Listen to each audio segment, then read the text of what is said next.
ताकत को वापस लाकर खड़ा किया है तो प्रधानमंत्री मोदी जी ने मन की बात के माध्यम से देश के करोड़ों लोगों तक जन जन की आवाज पहुंचाने की बात की। छोटे से छोटे गांव में, मेरे हिमाचल प्रदेश के मेरे संसदीय क्षेत्र के जिला ऊना में से एक व्यक्ति या मेरे किसी दूसरे गांव में देश के किसी हिस्से में एक छोटा सा किसान, एक मजदूर, उनकी बात को भी रेडियो के माध्यम से देश के करोड़ों लोगों तक पहुंचाना और फिर टीवी के द्वारा उस रेडियो के कार्यक्रम को अपने टीवी पर दिखाना, अपने सोशल मीडिया प्लेटफॉर्म्स पर दिखाना, ये ताकत आज कंटेंट की है। अगर आपका कंटेंट अच्छा है तो दुनिया उसको देखने के लिए तैयार है। आप भोजपुरी में अच्छे कार्यक्रम बनाइए, दूरदर्शन का 1 घंटा क्या, इससे ज्यादा जगह पर भी हम भोजपुरी कार्यक्रमों को दिखाने का काम करेंगे। ये हम करने जा रहे हैं। और यही नहीं, डॉक्टर राजेंद्र प्रसाद जी के जो मेमोरियल लेक्चर होता है उसको भी, जहां हर साल देश की कोई ना कोई ऐसी बड़ी शख्सियत उस पे आकर अपना कार्यक्रम वो करती है, वो मेमोरियल लेक्चर होता है। और आपको प्रसन्नता होगी, डॉक्टर राजेंद्र प्रसाद जी का मेमोरियल लेक्चर 2021 का किसी और ने नहीं, माननीय योगी आदित्यनाथ जी ने दिया है। हम उसका भी प्रसारण जो है वो आज आकाशवाणी पर तो एक और रात को 10 बजे होगा और 10:15 बजे उसको डीडी पर दिखाया जाएगा, डीडी न्यूज़ पर दिखाया जाएगा, डीडी यूपी पर दिखाया जाएगा और इसी तरह से डीडी यूपी के साथ साथ डीडी नेशनल पर भी हम क्या बोले यूपी, इस तरह के कार्यक्रम देश भर में दिखाने का काम कर रहे हैं। यही नहीं, योगी सरकार के अंतर्गत कितनी उपलब्धियां रही, कौन से कार्यक्रम जनता के हित में हुए, कौन से कार्यक्रम से क्या क्या लाभ मिल पाया, किन नीतियों का क्या लाभ मिला, मोदी सरकार के कौन सी नीतियों का क्या लाभ मिल पाया, इसको भी जन जन तक पहुंचाने का हम लोग काम करेंगे। क्योंकि जो प्राइवेट चैनल्स हैं उनके अंदर एक होड़ होती है, कौन ज्यादा दिखाए, कौन कितनी तेजी से क्या दिखाए। कई जगह थोड़ा ज्यादा मिर्च मसाला लगाकर भी, चटपटा करके भी उसको परोसा जाता है, खबर ब्रेकिंग न्यूज जल्दी हो जाती है। लेकिन दूरदर्शन का प्लेटफॉर्म एक ऐसा है जहां पर आप ये कह सकते हो कि अगर खबर दूरदर्शन पर चली है तो ये बिल्कुल सत्य खबर है, ये बिल्कुल, इससे कोई आपको इधर उधर संकोच करने की बात नहीं है। लेकिन इसका मतलब ये नहीं कि बाकी चैनल्स पे कोई है, मैं वो नहीं कह रहा। बाकी चैनल्स पे मैंने देखा है, प्रिंट मीडिया वाले को शाम को खबर लिखनी होती है, लेकिन बेचारे मेरे इलेक्ट्रॉनिक्स वाले भाई एक स्थान से दूसरे स्थान तक इनको इतना भागना पड़ता है कि किसने पहले योगी जी को बटन दबाता देख लिया, किसने बाद में दिखाया, ये भी ब्रेकिंग न्यूज हो जाएगी। ऐसे ही ठीक होता ना भाई मेरे, आपने इनकी जीवन बहुत कष्टदायक है, लेकिन हम फिर भी प्रयास करते हैं कि उस समय भी देश भर के सारे कार्यक्रमों को इकट्ठा करके खबरों को आप तक पहुंचाने का काम करें। मैं ज्यादा समय यहां पर नहीं लूंगा, केवल इतना कहूंगा कि चाहे रेडियो का नेटवर्क हो या हमारा टीवी का नेटवर्क हो, दूरदर्शन और ऑल इंडिया रेडियो का, हम इसको यहां पर बढ़ाएंगे भी, आगे दिखाएंगे भी। लेकिन एक बात मैं आपसे पूछना चाहता हूं, अमेरिका की जितनी आबादी है उतनी ही शायद उत्तर प्रदेश की आबादी भी होगी। यूरोप के देशों को इकट्ठा कर लें तब भी आपकी आबादी उतनी होगी। इस कोरोना काल के समय जहां दुनिया भर में इतना बड़ा संकट था, भारत की सबसे बड़ी आबादी वाले प्रदेश में अगर उस संकट से बचाने का काम भी किसी ने किया है तो शख्सियत का नाम है योगी आदित्यनाथ।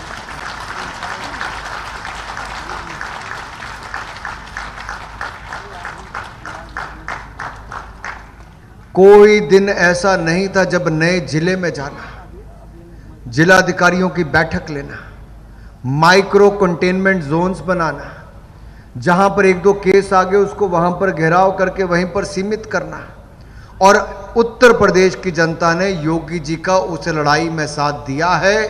मैं उत्तर प्रदेश की जनता का भी बहुत बहुत आभार उसके लिए प्रकट करता हूं। अगर जनता सहयोग ना करे, अधिकारी कर्मचारी सहयोग ना करे, frontline workers, doctor, nurses, lab technician सहयोग ना करें तो लड़ाई पर जीत पाना मुश्किल है। लेकिन लड़ाई अभी लंबी है मेरे भाई और बहनों। दुनिया भर के देशों में फिर से केस बढ़ने शुरू हो गए। हमें सजग रहना, सचेत रहना, इस लड़ाई को हमें लड़कर जीतना भी है। क्योंकि अगर कांग्रेस जैसी सरकार रही होती तो जैसे 40-40 साल के बाद टीके हिंदुस्तान में वैक्सीन आया करती थी, शायद कोविड का टीका भी ना जाने कब आता। लेकिन ये मोदी सरकार थी, हिंदुस्तान के वैज्ञानिक थे। आत्मनिर्भर भारत को बल देने के लिए हिंदुस्तान में एक नहीं 2-2 वैक्सीन बनाने का काम किया गया और ये काम भी आदरणीय मोदी जी की सरकार के समय किया गया। 2-2 वैक्सीन बनी भी तो दुनिया में देश एक ऐसा भारत आया जिसने 120 करोड़ वैक्सीन लगाने का काम किया, तो हमारे भारत ने किया है। उसके लिए भारतवासियों को मैं बहुत बहुत बधाई देता हूं मेरे भाई।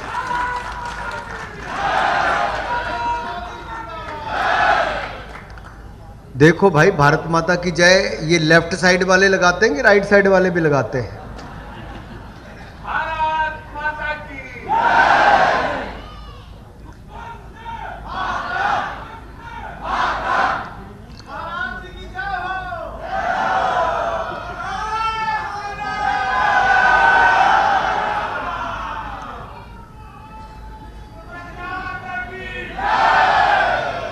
भाई और बहनों, जब टोक्यो ओलंपिक्स में भी हमारे खिलाड़ियों ने भारत का तिरंगे झंडे की मान सम्मान बढ़ाया, तो उत्तर प्रदेश के मुख्यमंत्री जी ने केवल उत्तर प्रदेश के खिलाड़ियों को सम्मानित नहीं किया, जो भारत के लिए मेडल जीत कर लाए उन सभी खिलाड़ियों को बुलाकर एक बड़ा कार्यक्रम करके 31 करोड़ रुपए से ज्यादा नकद राशि उनको देने का काम किया है। मैं जानता हूं ठंड है, जिनको कुर्सियां नहीं मिली उनको थोड़ी दिक्कत भी हो रही होगी, लेकिन इतना ही कहूंगा मेरे भाई और बहनों, ना केवल खिलाड़ियों को सम्मानित किया, उत्तर प्रदेश में पहली बार नेशनल स्पोर्ट्स यूनिवर्सिटी जैसे हम बनाने जा रहे हैं, वैसे ही उत्तर प्रदेश का खेल विश्वविद्यालय बनाने का काम भी योगी आदित्यनाथ जी करने जा रहे हैं। जहां एक और कलाकारों को बढ़ावा दिया, दूसरी ओर खिलाड़ियों को बढ़ावा दिया, वहीं पर शिक्षण संस्थानों की कोई कमी नहीं रखी। मेडिकल कॉलेज जितने 70 साल में नहीं बन पाए, उतने 5 साल में मोदी जी और योगी जी ने उत्तर प्रदेश में बनाने का काम किया है मेरे भाई और बहनों। ये फर्टिलाइजर प्लांट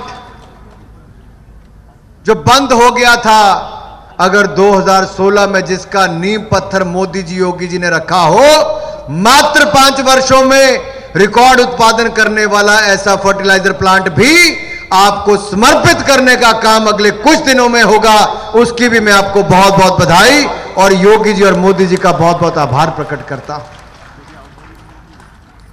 अगर आप अच्छे जनप्रतिनिधि चुनते हैं तो जनता को उसके बाद विकास की चिंता नहीं करनी पड़ती। आज सरकारी कार्यक्रम है, उल्लेख में बहुत लंबा सारी बातों का नहीं करूंगा, लेकिन इतना मैं जरूर कहूंगा, मोदी सरकार में मुझे केंद्रीय वित्त राज्य मंत्री बनने का भी अवसर मिला है। और जब योगी जी की सरकार से पहले की सरकार थी तो उत्तर प्रदेश का स्थान ईज ऑफ डूइंग बिजनेस में 17वें नंबर पर था, 17वें नंबर पर, क्योंकि गुंडा राज, माफिया राज के कारण लोग में भय था। योगी जी की सरकार आने के बाद अगर यहां से पलायन किसी का हुआ है तो गुंडा राज का हुआ है मेरे भाई और बहनों।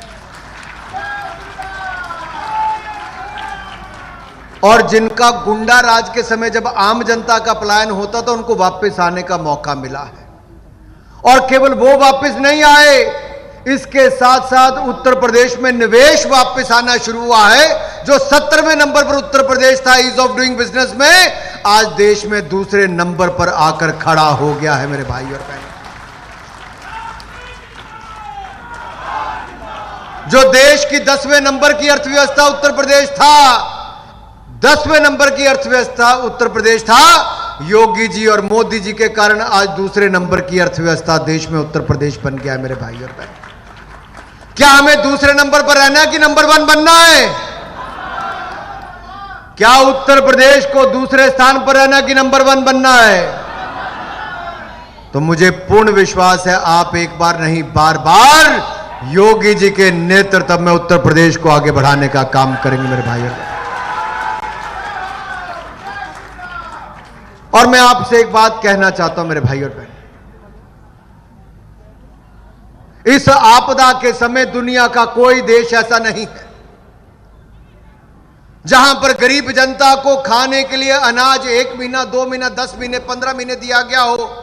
दुनिया भर में केवल एक हिंदुस्तान ऐसा देश है जहां 15 महीने तक गरीबों को गेहूं और चावल मुफ्त में 5-5 किलो देने का काम मोदी सरकार ने किया है मेरे भाई और बहनों, हमने किया है। 80 करोड़ से ज्यादा लोगों को देने का काम किया, टीकाकरण मुफ्त में किया गया, मदद सहयोग, इस सब में मोदी और योगी सरकार आगे आई है। और मैं आपसे निवेदन करना चाहता हूं, इस गति को रुकने मत देना। भारत की सीमा ज्यादा सुरक्षित महसूस होनी शुरू हुई तो मोदी जी के नेतृत्व में होनी शुरू हुई। आप देखिए डिफेंस मिनिस्टर तो यहां से भी हुए, लेकिन डिफेंस कॉरिडोर उत्तर प्रदेश में आया तो मोदी जी और योगी जी के राज में उत्तर प्रदेश में आया है मेरे भाई और बहन। ये विकास की गाथा को हम रुकने नहीं दे सकते। हिंदुस्तान को आगे बढ़ाना है, आत्मनिर्भर भारत बनाना है तो आत्मनिर्भर उत्तर प्रदेश 1 डिस्ट्रिक्ट 1 प्रोडक्ट के माध्यम से जो शुरुआत की तो योगी आदित्यनाथ जी ने की है। यह अपने आप में एक अद्भुत प्रयास था, देश में पहली बार किसी राज्य ने किया। आज बाकी राज्य इसका पालना कर रहे हैं, इसको सोच को लेकर आगे बढ़ रहे हैं। मैं आपसे निवेदन करने आया हूं, हम सबको माननीय योगी जी को सुनना है। मेरा समय कम था, मैं ज्यादा बोल गया, लेकिन क्योंकि योगी जी की उस स्थान पर आया हूं जिसने ना केवल योगी जी को बार बार सांसद 5-6 बार सांसद बनाया, बल्कि देश के सबसे बड़े प्रदेश उत्तर प्रदेश का लोकप्रिय मुख्यमंत्री बनने का मौका भी दिया और उत्तर प्रदेश को आगे बढ़ाने का काम किया है। मोदी जी और योगी जी के नेतृत्व में जहां देश और प्रदेश आगे बढ़ेगा, मैं आपको विश्वास दिलाता हूं, सूचना प्रसारण मंत्रालय उत्तर प्रदेश के हर क्षेत्र में FM की सुविधा पहुंचाने का काम अगले 2 साल के अंदर पूरा कर देगा मेरे भाई और बहनों। कोई क्षेत्र ऐसा ना बचे, वो मैं आपके बीच में कह के जा रहा हूं। आप सब जुड़े, शानदार कार्यक्रम के लिए आपको बहुत बहुत बधाई। बोले भारत माता की। जिसको भगवान ने 2 हाथ दिए, जिसको एक दिया उसको एक ही उठाए, जिसको 2 भुजाएं दी हैं मुट्ठियां बंद करके जो खड़े हैं वो भी, जिसने सूट पहना है वो भी, जिसने जैकेट पहनी, जिसने शर्ट पहनी वो भी, सारे भारत माता की। अब मुझे दिखाने की बजाय जरा पीछे दिखाओ भाई, घर वाले भी देखें किस किसने हाथ खड़े किए थे। भारत माता की, भारत माता की, भारत माता की। वंदे वंदे वंदे वंदे वंदे वंदे। बहुत बहुत धन्यवाद। सादर धन्यवाद सर। निश्चित रूप से आपके वरदहस्त एवं ऊर्जास्वित स्रोत एवं सूचना के संरक्षण में सुरक्षा, संरक्षा, खेल, स्वास्थ्य, शिक्षा, रोजगार से लेकर ब्रह्मांड के अनंत क्षेत्रों में देश के सर्वांगीण विकास की यात्रा सूचना मंत्रालय के सहयोग से अनवरत जारी रहेगी। कहा जाता है गुरुर ब्रह्मा गुरुर विष्णु गुरुर्देवो महेश्वरः गुरुर साक्षात परम ब्रह्म तस्मै श्री गुरुवे नमः। मंच पर आसीन माननीय मुख्यमंत्री महोदय परम श्रद्धेय महंत श्री योगी आदित्यनाथ जी महाराज जी से सादर अनुरोध कि आप अपने उद्बोधन से आशीर्वचन प्रदान करें।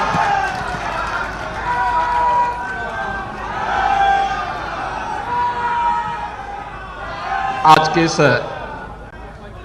गोरखपुर दूरदर्शन केंद्र के अर्थ स्टेशन के उद्घाटन